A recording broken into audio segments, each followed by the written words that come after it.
ఈరోజు గుత్తంకాయ ఇగురు. ఉల్లిపాయలు ఫోర్ వేసుకొని ఉల్లిపాయ ముద్ద రోట్లో రుబ్బుకునే వాళ్ళు అయితే రుబ్బుకోండి. లేదు మాకు రుబ్బురోలు లేదు అంటే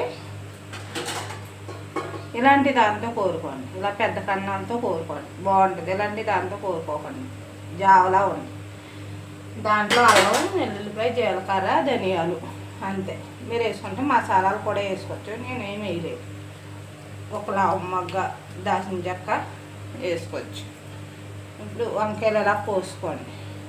ఇలా కోసేసుకొని ఉప్పు నీళ్ళు వేసి ఉప్పు నీటిలో ఉంచుకుంటే బాగుంటుంది. ఈ లోపల పొయ్యి మీద మూకుడు పెట్టేసుకోండి. ఇలా మూకుడు పెట్టేసుకొని మీకు చూపిస్తాను. ఇలా మూకుడు పెట్టేసుకోండి. మూకుడు పెట్టేసి చిన్న మంట పెట్టుకోండి.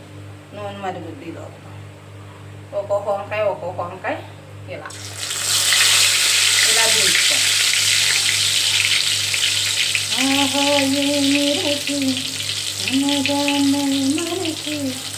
రోజు తిన్నామంటే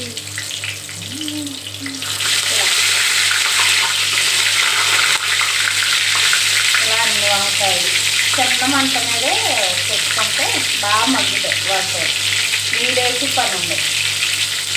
ఇంట్లో బాగా మగ్గిపోతాయి. ఇలా కారాలతో ఉండేలా చూసుకోండి. కారాలతో ఉంటే బాగుంటుంది. పట్టుకోవడానికి ఈజీగా ఉంటుంది. వేగం మ్యాచ్ అయిపోవు.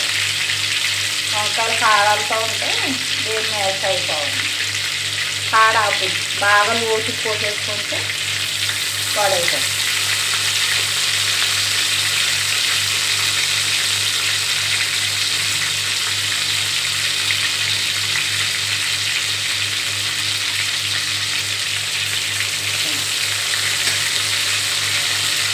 అయిపోయాక మళ్ళీ కలుపుతాం.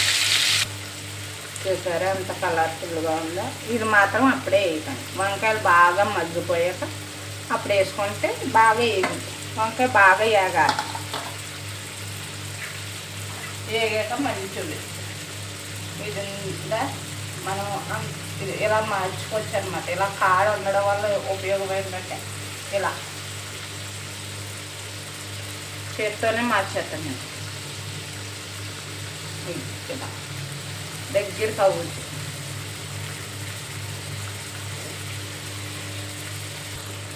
ఇలాంటి స్పూన్